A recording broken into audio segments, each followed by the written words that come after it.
The Irishman poster unites Pesci, De Niro and Pacino. That is the headline on today's MBE movie news.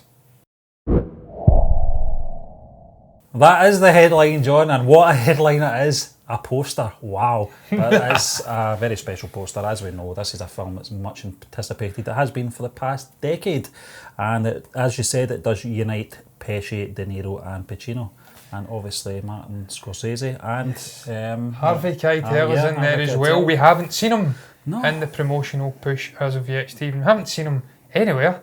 I only found out that he was in the movie, I think last week or maybe the week before. I think it was some behind the scenes stuff, wasn't it? Yeah. And it revealed just nonchalantly that Harvey Keitel's in there. Well, come on, market it correctly here, guys. Yeah. One thing, and I think Screen Rant, well, this article's based on, John, I totally agree with them.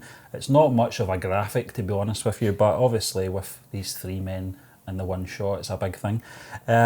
Certainly, we don't know what the release date cinematically is in the UK yet, or it's certainly not in Glasgow, John. We know that it's going to have, obviously, the New York premiere, I think. Was it mid-November? Well, I know it does launch in Netflix, I think at the end of November, so I would probably say maybe a week before that. So I actually haven't searched up, Stephen, where it's confirmed that it's getting a UK-wide release. That's something that would interest me very much so. But back to the graphic, it's one of the things that we did talk about, John, before we came on air was how much presence Joe Pesci's got in this poster. He's taken up half of it. I think that's because he's come back from retirement, Stephen, just to come into this movie. I think that was one of his conditions. See these other two guys who have won Oscars? Get them out the way. I'm the main man here. They're a second thought, They're a second thought. I am the main man. I'm going to look off very mysteriously into the distance with my rather dapper looking Do you not know who I am? I was in the Wet Bandits. Yeah, Stephen, all joking aside though, he is the man. Pesci is fantastic. Such a unique voice. Great actor. Great to see this guy back for this movie, uniting with these two other fantastic actors, all three of them synonymous with this crime genre, synonymous with just fantastic movies across the board. I cannot wait to see them coming together. Just discussing the poster. It isn't the best poster you'll ever see in the entire world, but it does the job. It shows you the three main players in the movie, and even within, there's subtle little things happening in there. You have obviously De Niro and Pacino speaking to each other. It almost looks like they're whispering in each other's ears. And he is at the forefront looking forward. So, having not read the book, I heard you paint the houses or something like that, I think it is. I've not read it. I don't know the breakdown in the characters, who's playing who, but is it perhaps Jimmy Hoffa is De Niro's character. Yeah, he's playing De Niro. I think he's a crime lord or head of a mafia. I think it's the mafia established in the North America or just in the United States in general, working in conjunction with, I think, the Pacino character, who's like head of a labour group or something, and it's just them, I think, working.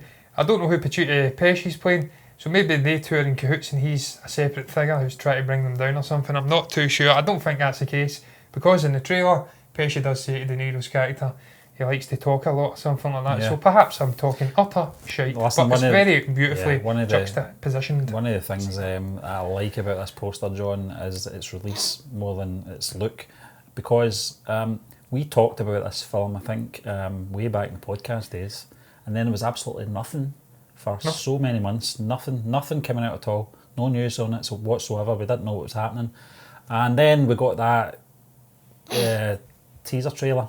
It was the bullet, that one. It was multiple bullets. Disappointing. You know, we just wanted to see, you know, one of the three from this poster, you know, appearing in at least the teaser, and there was nothing. There might have been a voiceover. I can't remember. I hear you paint houses, maybe. That was the line they used, and then the bullets. And it was very disappointing, John. It was probably more disappointing than that Ghostbusters trailer. But then we got the full trailer, and we saw the de-aging techniques. Very impressed with them. Now we're getting the poster, so we know that the promotion for this is in full swing now, so I'm looking forward to it. Yeah, Stephen, and just other news connected to this movie as well. It's set to be the centrepiece screening. It's set for a centrepiece screening at the Rome Festival, which just, to me, seems fitting for some reason, given that it is rooted in the crime genre that's connected to the mafia thing. These Italian-American figures, Rome, Italy, synonymous with the mafia, so that seems right. And also it's a big festival as well. So again, this movie has been rolled out to all major festivals. I don't think it appeared at Cannes though, so I'm talking absolute nonsense, perhaps the most prestigious of them all, but it's getting rolled out. It's just the timing of it. The timing of it, and it really is setting this up, Stephen, to be an absolute monstrous movie, monstrous release come award season. Well, I think it closes in London, doesn't it? The actual festival, Yeah, I think it opens in New York, is that correct? Then it will go over to Rome, and then it finishes, I think, October 13th with its London premiere. So yeah, Stephen, I think this movie will tear it up come award season if it's even remotely competent at all. I don't want to put my foot in it and say I don't think it will get maybe a leading actor nomination or a supporting actor, but perhaps it will with these chaps involved. But it's already warming up this race for the leading men. There's so many great performances already. Who can say it won't? But I've just said it won't. But I think it will perhaps scoop up some nominations, perhaps Best Picture, because it's been a real labour of love, Stephen. We spoke about it. It's been over a decade in the making. Martin Scorsese's been desperate to get this made.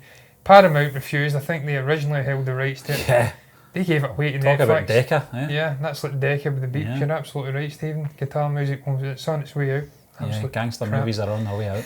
Gangster movies are on their way out. Oh, so $175 million budget, put them off, Stephen. It's went to Netflix, and again, it just shows you Netflix's propensity for scooping up these movies, scooping up distribution deals, bringing on a ridiculous amount of talent in terms of directing and acting. We've seen the likes of Paul Rudd stepping into roles and whatnot, Keanu Reeves. Directing side, we've seen the Coen brothers and a whole host of other people, obviously Alfonso Cuarón. So Scorsese stepping in, he's this year's Roma. Will it do the business at the award seasons? I think it will, and I think it's looking so good as an experience as well. I pray to sweet baby Jesus, if he's up there, he'll not be a baby now, that it comes to United Kingdom in a wide release and I get my opportunity to see it. One thing for sure, John, obviously Roma came out of nowhere, but this film has been much anticipated, as you said, for the past decade, so I think it will be up there in amongst all the, obviously for Best Picture and obviously Best Actor and Supporting Role probably as well, will be in there, maybe for the score as well. Stephen Graham's in there. Stephen Graham, the Scouse guy, or the Brummy, he's in there. What the hell? How's that looking? But yeah, Stephen, not much more to add to it. It's a fantastic looking poster. Quite simplistic, but there's almost a beauty in simplicity at times. Sometimes you can be in danger of overcrowding your posters, a la what we see in a lot of MCU releases, and sometimes it's just simplicity that goes a long way. We all seem to go for that sort of pyramid effect now, where you get the sort of main one at the front and then they all sort of filter down. But this, it's just, as you say, it's simplistic. Was that Star Wars that started that, Stephen, in the early 2000s, late 90s? Could have been, I John, think it may have been. The likes of Marvel are doing it as well now, so it's nice to see something a bit more traditional, something simple. I'm sure we'll get other variations from this as well, as obviously, we get closer to the release date. Possibly we might see Harvey Keitel appearing in another poster, we don't know.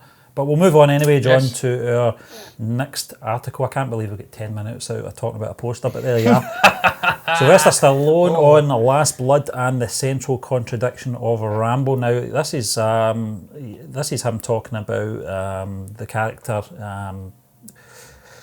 We were going to talk about, obviously, Sylvester Stallone talking about a possible prequel for the character, and kind of we're scratching our heads on that one, how that would work.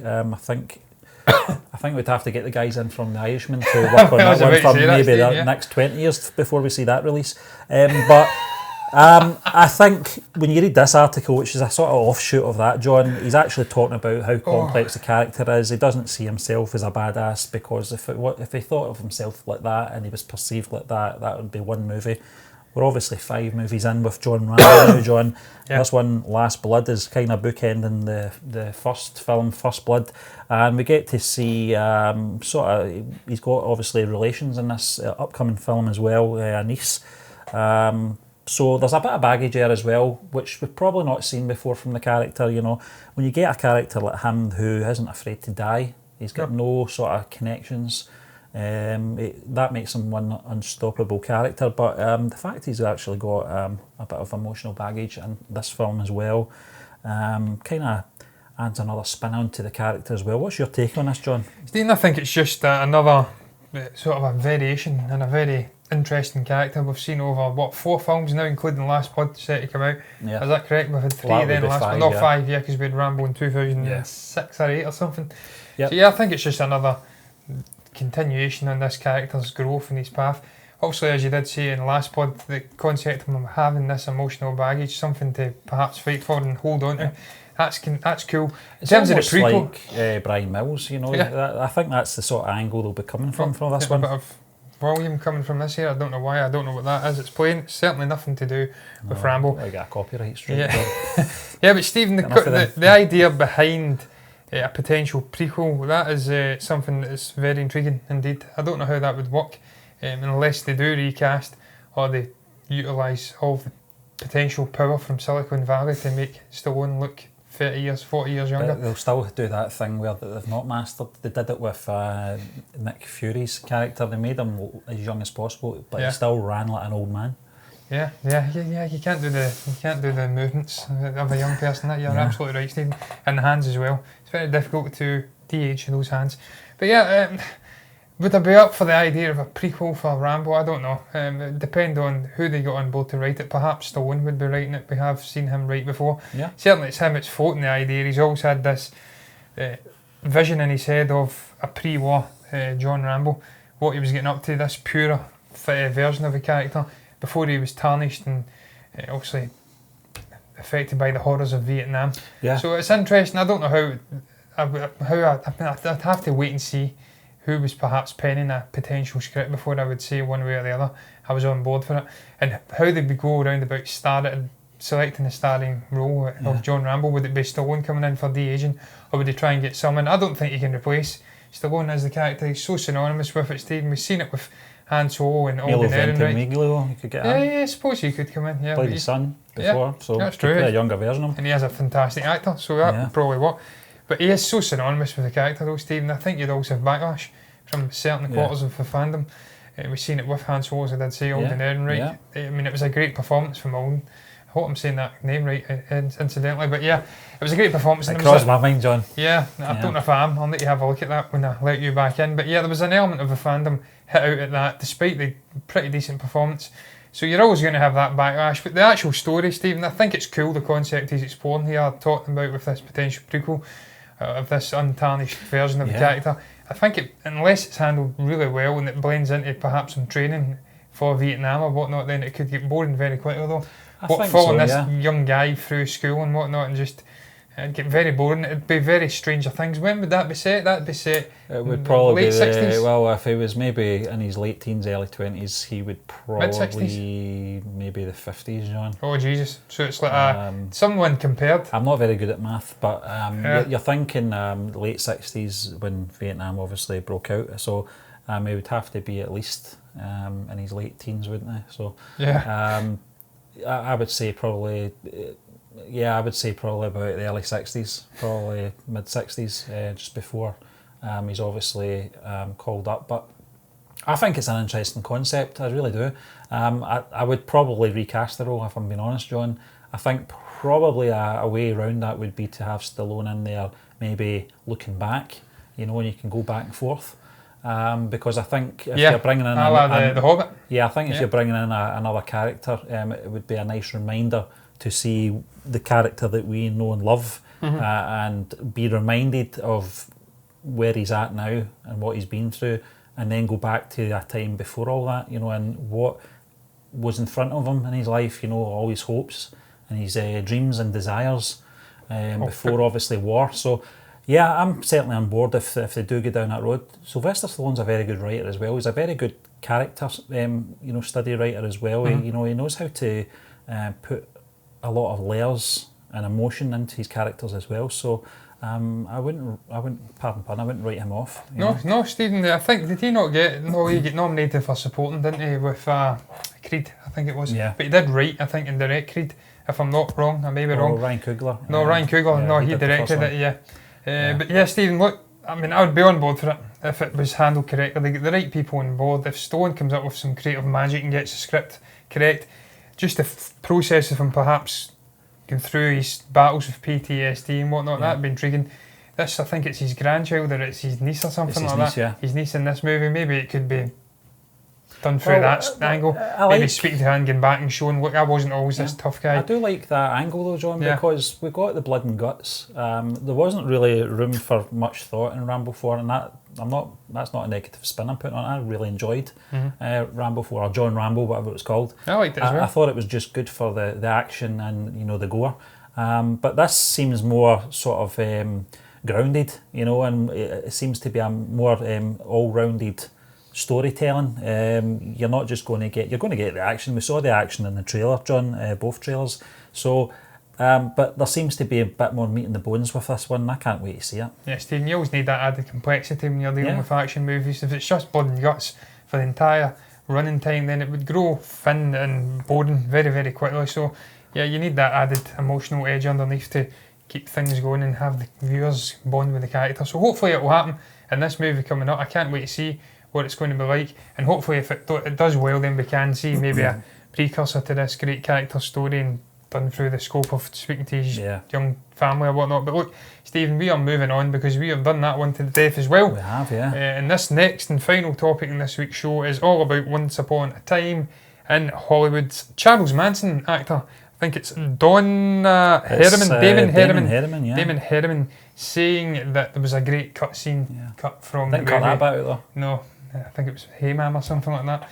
Yeah. Also, he says it's Quentin's writing at its best. Even it was a scene involving the obviously infamous Charles Manson. He says, given it was a 4 hour and 20-minute first cut, there was also a lot that was shot that's not in it.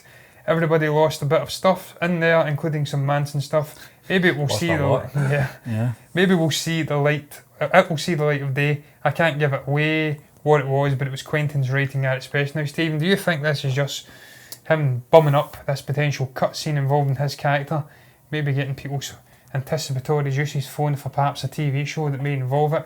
Do you think this is really Quentin's writing at its best, or is this just a little bit of exaggeration on the actor's part? It could be a bit of both, John. It could be Damon Herriman's, he's just self-promoting, you know, and he's saying, you know, there's some great scenes in there with me in it. It's just a pity they're not in it. He's really putting his mouth where his money is. But, you better hope that these TV shows don't make it happen and it's crap, because I'm telling you, he will be eating his words big time with that hyperbolic nonsense. Exactly. You know, it's very interesting because coming out of theatres for that first time, John, I did feel a little bit let down that we didn't get to see a bit more of the character, because that seemed to be the sort of angle that we were all led to believe it was going down, but that was our own faults for assuming that. Because certainly when you look back, it wasn't going that way at all. It was primarily focused on those three characters, and that's the way it came out as well.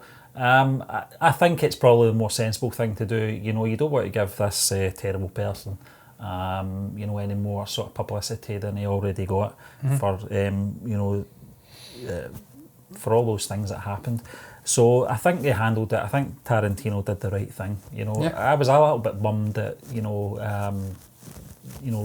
Cliff Booth didn't go back, you know, and finish him off, but there wasn't any need for that, you know. But I think we might see something, John. We might see something if this is broken down into, you know, a television series, because as you said, there's over an hour and a half or whatever it is of unused footage that could obviously find its way onto the platform, you know. Yeah, well, Stephen, the running time was 2 hours, I think, and 55 minutes. Yeah, it was long enough, yeah. So it was about an hour and 25 minutes of additional footage, which didn't make the final cut of the movie.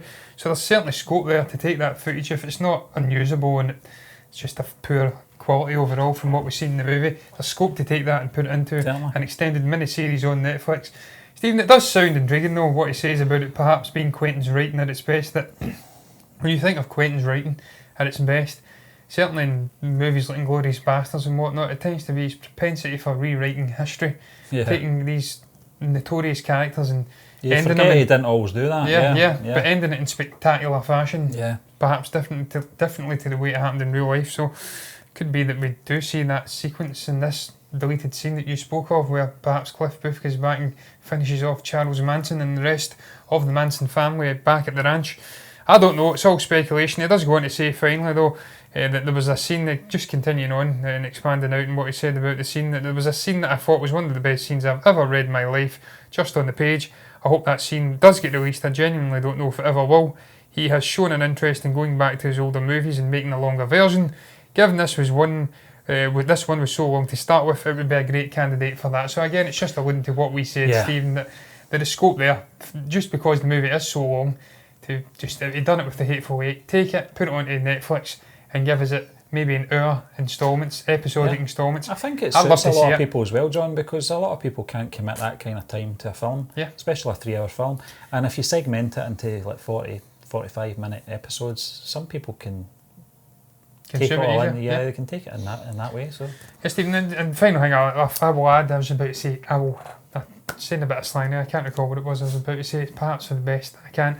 But just the concept that there is other unused footage and starring the likes of Cliff Booth and Rick Dalton and whatnot, perhaps even Sharon Tate, maybe it will make the precious petals out there very happy as well if Margot Robbie has some additional speaking parts in this extended footage, which may or may not make its way onto Netflix. So it will help sell the movie to everyone and appease everyone as well, because there is a lot of haters out there for one certain Quentin Tarantino. But look, Stephen, I am gibbering, and I think we're both done here, so we will round up today's MBE movie news. What the hell did you guys make of the topics we spoke about on the show today? Are you looking forward to The Irishman? What do you make of that poster? What the hell do you make about this potential Rambo prequel? And finally, the Once Upon a Time in Hollywood deleted scenes. Is it going to be Tarantino at his best? Will it make its way onto Netflix? Let us know below if you have an opinion on the comment section. Like the video if you've enjoyed it. Subscribe to the channel if you're enjoying the content. And me and Stephen will be back tomorrow with another episode of MBE Movie News.